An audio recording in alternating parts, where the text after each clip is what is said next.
अगर आप हमारे पास इंग्लिश सीखना चाहते हैं तो आपको बस इस नंबर पे फ़ोन करना है। उसके बाद हम आपका ग्रुप में नाम ऐड करेंगे और आप इंग्लिश सीख सकते हैं, जिसमें 1 महीने में आपको इंग्लिश पढ़ना सिखा दिया जाएगा।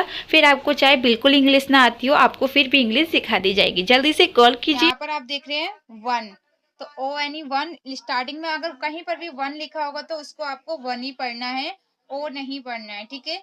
उसके बाद लास्ट, तो यहाँ पर एस को आधा इसलिए लिखा गया है क्योंकि एस के बाद कोई बीच में मात्रा नहीं है, डायरेक्ट टी आ गया है, ठीक है। अगर बीच में जैसे एस और टी है और इनके बीच में कोई मात्रा होती, मान लीजिए आई है, तो हम फिर एस को आधा नहीं लिखते, ठीक है, क्योंकि यहाँ पर कोई मात्रा नहीं है, इस वजह से हम इसे आधा लिख रहे हैं, ठीक है। इसके बाद यू को आ पढ़ा जाता है। अगर कहीं पर भी अ की आवाज आती है, छोटे आ की, यानी कि हल्के से अगर आ की आवाज आती है तो हम यू लिखते हैं, ए कभी भी नहीं लिखते। ए सिर्फ अल की आवाज के लिए लिखा जाता है, या फिर अन की या फिर अंड की आवाज के लिए लास्ट में। बीच में कहीं पर भी अगर अ की आवाज आएगी तो हमेशा आपको क्या लिखना होगा, यू लिखना होगा। जिन्हें नहीं दिख रहा है मैं उनको वीडियो सेंड कर दूंगी। बाकी देखिए आपके यहाँ कोई प्रॉब्लम हो रही होगी नेटवर्क की, ठीक है, आप चिंता मत कीजिए, वीडियो आपको मिल जाएगी, ठीक है। तो एक बार एक सेकंड, उसके बाद वट का तो आपको पता चल गया कि यहाँ पर यू को क्यों नहीं पढ़ रहे हैं। उसके बाद वेरी, वेरी बहुत सिंपल है। बी को वाह पढ़ते हैं, ई को एक ही मात्रा, आर को रा, और लास्ट में कहीं पर भी वाई होता है तो उसको क्या पढ़ते हैं, ई पढ़ते हैं। कुछ जगह आई भी पढ़ते हैं, वो मैं आपको बताऊंगी। वैसे देखिए आई कब पढ़ेंगे, जब यहाँ पर मात्रा नहीं होगी। जैसे यहाँ पर ई है, यानी कि कोई मात्रा है वाई से पहले, तो आपको वाई को ई पढ़ना है। और अगर यहाँ पर कोई भी मात्रा नहीं है, जैसे कि मान लीजिए TRY है, तो यहाँ पर क्या है, कोई भी मात्रा नहीं है, टी आ गया, आर आ गया, फिर डायरेक्ट वाई आ गया, यानी कि वाई से पहले कोई मात्रा नहीं है तो इसको आई पढ़ रहे हैं। अगर यहाँ पर कोई मात्रा होती तो इसको ई पढ़ते, जैसे वेरी में पढ़ रहे हैं। उसके बाद इम पढ़ते हैं, सिंपल, इसको ये एम है, ठीक है। अगर आपको समझ में ना आ रहा हो तो इससे इम्पोर्टेंट, सिंपल है। कुछ ज्यादा एंटी को एंट पढ़ते हैं, या फिर कहीं कहीं अंट भी पढ़ते हैं, वो मैं आपको आगे बताऊंगी कि कब अंट पढ़ते हैं और कब एंट पढ़ते हैं, ठीक है। उसके बाद यहाँ तक हमने पढ़ दिया था। क्यू और यू को हमेशा कब पढ़ना है, क्या पढ़ना है, क्वेश्चन, क्वेश्चन। क्योंकि कहीं पर भी क्यू को का नहीं पढ़ा जाता, सिर्फ 5-6 वर्ड मीनिंग होती है जहां पर क्यू को का पढ़ते हैं, और हमेशा क्यू के साथ यू जरूर आता है। कहीं पर भी आप खाली क्यू लिखेंगे तो वो गलत माना जाएगा।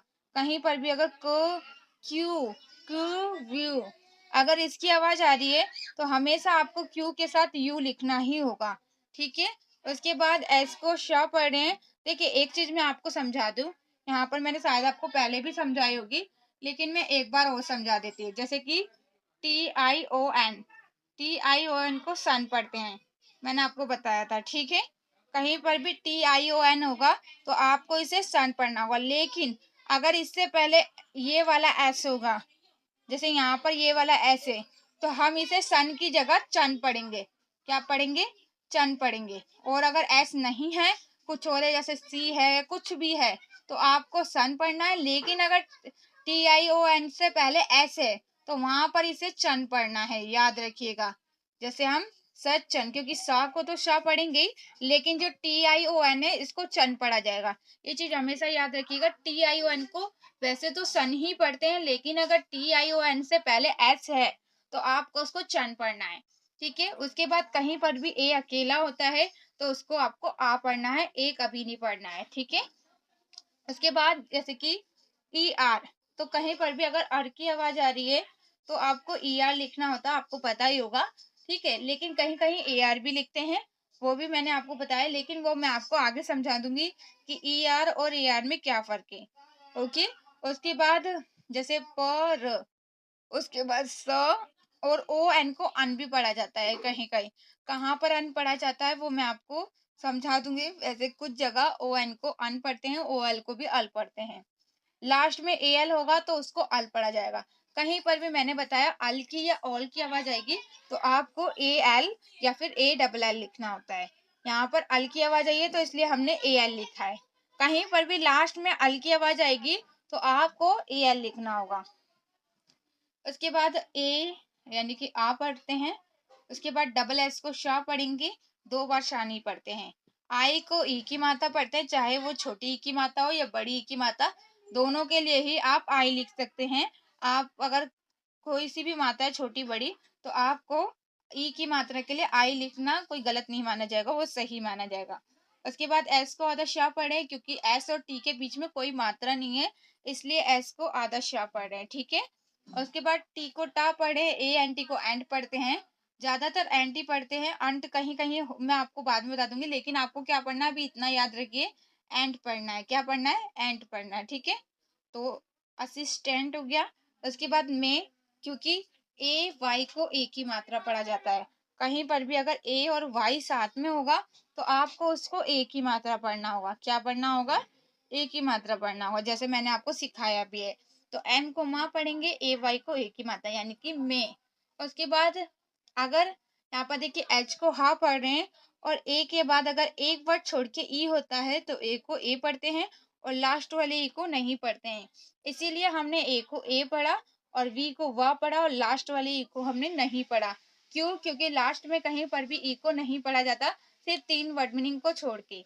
एक तो रेसिपी था और बाकी मैंने लिखवा दिया है, ठीक है। उसके बाद टी को टा पढ़े, ओ को ऊ पढ़ते हैं, 2 हो गया। उसके बाद एस और टी के बीच में फिर से कोई मात्रा नहीं है, तो इसलिए हमने एस को आधा लिखा है। लेकिन कहीं पर भी अगर स्टार्टिंग में एस है, आधा एस, यानी कि एस है और वो आधा है, तो आपको उसको इस पढ़ना है। जैसे कि स्टे, क्या पढ़े हम इसको? स्टे। तो हम टी को टा पढ़े और ए वाई को मैंने बताया ये कि ए की मात्रा पढ़ते हैं। तो कहीं पर भी अगर एस स्टार्टिंग में यानी कि शुरू में है और उसको आधा पढ़ा जा रहा है, तो आपको इसको स नहीं इस पढ़ना है, जैसे कि स्टे, स्कूल और भी बहुत सारे हैं, ठीक है। उसके बाद बैक, पी को बा पढ़े और ए को ए पढ़ते हैं। कहीं पर भी अगर 2 शब्दों के बीच में होता है तो ए को ए पढ़ा जाता है, ये आपको बताया ही गया है।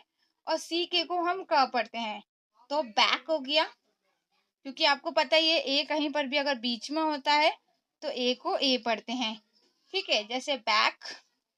उसके बाद वही चीज दोबारा आ गई है, एल को ला पढ़े, ए को ए पढ़े, क्योंकि ए के बाद एक वर्ड छोड़ के ई है, तो ए को ए पढ़े, टी को टा पढ़े, लास्ट वाले को नहीं पढ़े, ठीक है। ये भी मैंने आपको सिखा रखा है कि ए को आ कब पढ़ते हैं, ठीक है। और यहाँ पर आप देख रहे हैं द, क्योंकि टी एच, अगर टी एच के बाद क्या है? ई है, और अगर कहीं पर भी लास्ट में ई होता है तो हम ई को नहीं पढ़ते हैं, इसीलिए हमने सिर्फ द पढ़ा है, हम ई को नहीं पढ़ रहे हैं। अब इसे दी भी पढ़ सकते हैं और द भी पढ़ सकते हैं वैसे तो, क्योंकि दोनों तरीके से ही पढ़ा जाता है। लेकिन सही तरीका अगर आप बोलें तो आप दा दी दोनों में से कोई सा भी बोल सकते हैं। उसके बाद जी को ग पढ़े, आर को अदर र पढ़े, आई एन, जैसे कि आई को ई पढ़े, सॉरी आई को आई पढ़े, क्यों? क्योंकि यहाँ पर ई है। अगर ई नहीं होता तो आपको इसको ई पढ़ना होता, लेकिन क्योंकि यहाँ पर ई है तो हम आई को आई पढ़ेंगे, तो ग्राइन। उसके बाद एन को आधा ना पढ़ें, क्योंकि एन के बाद डी है और बीच में कोई भी मात्रा नहीं है, तो हमारा एन जो है वो आधा माना जाएगा, तो ग्राइन। उसके बाद डी को डा पढ़े, ई आर को आर पढ़े, ग्राइंडर, ठीक है। कहीं पर भी यहाँ पर आपने देखा ई आर को आर पढ़ा जाता है, कहीं पर भी ई आर होगा तो आपको उसको अर ही पढ़ना है। उसके बाद एम को माँ पढ़ना है, ए को ए पढ़ना है, क्योंकि यहाँ पर भी ई है तो हम ए को ए पढ़ेंगे, के को आधा का पढ़ेंगे और एस को शाह पढ़ेंगे। क्यों? क्योंकि यहाँ पर ई एस को शाह पढ़ा जा रहा है, इसलिए ये जो आपका का के है वो आधा माना जा रहा है, ठीक है। यहाँ पर टी को टा पढ़े, डबल ओ को ऊ पढ़ते हैं, तो 2 हो गया। उसके बाद एम को माँ पढ़ेंगे, यू को साइलेंट रखेंगे, क्योंकि मैंने आपको बताया है कि कहीं पर भी अगर आ की आवाज आएगी हल्की सी तो हम यू लिखते हैं, जैसे कि मच, तो इसमें हमें आ की आवाज आ रही है तो हमने आ के लिए यू लिखते हैं, कहीं पर भी ए नहीं लिखना है, बस लास्ट में ही ए लिखा जाता है, जैसे अंट, एंट, या फिर आप, अभी तो मैं ए की बात कर रही हूँ, तो अगर आपको अल लिखना है, आर लिखना है, तो उसके लिए आपको आर ई सॉरी ए लिखना होता है लास्ट में। कभी भी बीच में अगर आ की आवाज आ रही है तो आपको यू लिखना है। सी एच को चा पढ़ते हैं तो मच हो गया। उसके बाद एन को ना पढ़ते हैं और ओ आई को हमेशा ओ ही पढ़ते हैं, इसीलिए हम इसको नो ही पढ़ रहे हैं। और एस को ज पढ़ रहे हैं, क्योंकि अगर कहीं पर भी एस आपका लास्ट में या फिर बीच में होता है तो आपको एस को जा पढ़ना होता है। अगर शुरू में एस होगा तो आपको एस को सा पढ़ना है, लेकिन अगर लास्ट में है या फिर बीच में है तो एस को हमेशा जा पढ़ते हैं और लास्ट वाली को नहीं पढ़ेंगे। तो ये क्या हो गया, नॉइज हो गया। उसके बाद ए को ए पढ़े, एन को आ, यहाँ पर अंकी बिंदी भी आएगी क्योंकि एंड, ठीक है। डी को डा पढ़ रहे हैं एंड, इसको पढ़ते हैं डजंट। क्या पढ़ते हैं, डजंट, ओके। क्योंकि डी को डा पढ़े, एस को जा पढ़े, ओ ई को यहाँ पर साइलेंट रखा जा रहा है, एन को न पढ़ रहे हैं और टी को टा पढ़े हैं, तो हम क्या पढ़ेंगे, डजंट, ठीक है। और यहाँ पर देखिए बिंदी लगाई गई है, क्यों, क्योंकि ये बिंदी हमें बताती है कि यहाँ पर जो एस है ये जा वाला है। यानी कि अगर आपको जा लिखना है तो आपको ये पता चल सके कि आपको जे लिखना है, जी लिखना है या फिर एस लिखना है। कैसे पता चलेगा, इस बिंदी से। अगर ये बिंदी है तो या तो आप इसे जेड लिख सकते हैं या फिर एस लिख सकते हैं। जेड और एस दोनों ही लिखा जाता है, लेकिन कुछ रूल्स होते हैं कि किसी देश में किसी तरीके से लिख रहे हैं तो किसी से, तो इसी वजह से कुछ लोगों ने जेड लिखा जा के लिए, तो कुछ ने क्या लिखा, एस लिखा। अगर लास्ट और बीच में होता है तो दोनों में से कोई सा भी लिख सकते हैं, लेकिन कहीं कहीं कुछ रूल्स होते हैं कि आपको एस ही लिखना होता है, ठीक है। तो आपने यहाँ पर देखा। उसके बाद एक चीज और देखिए, जैसे कि ग्राइंड, तो आई एन जी को इंड पढ़ते हैं। उसके बाद यहाँ पर आई एन जी को आइंड पढ़ रहे हैं, क्यों, क्योंकि यहाँ पर देखिए कहीं पर भी अगर I N D, sorry I N G बोल रही हूँ, आई एन डी अगर लास्ट में होगा, जैसे आई एन जी को इंक पढ़ते हैं, लेकिन आई एन डी होता है तो उसको आई पढ़ते हैं, ठीक है। उसके बाद एनीथिंग, तो यहाँ पर आई एन जी और यहाँ पर आई एन डी है, तो ये फर्क है, इस वजह से यहाँ पर ई पढ़ रहे हैं। और देखिए अगर कहीं यहाँ पर आप सोच रहे होंगे कि यहाँ पर बीच में वाई आ रहा है तो इसको ई पढ़ रहे हैं, क्यों, क्योंकि वाई से पहले कोई मात्रा नहीं है तो हमें आई पढ़ना चाहिए, लेकिन यहाँ पर ई पढ़ा जाएगा क्योंकि ये यहाँ पर आप देख रहे हैं यहाँ पर मात्रा है, ये जो ए है ये मात्रा है, इस वजह से हमने इसको ई पढ़ा है, ठीक है। उसके बाद थिंग और फाइन एंड द ब्लेंडर, क्योंकि ई आर को आर पढ़ते हैं। और सिंपल यहाँ पर देखिए बी को बा पढ़े, एल को ला पढ़े, क्योंकि इन दोनों के बीच में कोई मात्रा नहीं है तो हमने बी को बा लिखा, क्योंकि अगर बीच में मात्रा नहीं होता है तो पहले वाले को आधा लिखा जाता है। उसके बाद ई एन को अन पढ़ते हैं, मैंने बताया था कहीं पर भी ई एन होगा तो उसको ज्यादातर अन पढ़ा जाता है, ठीक है।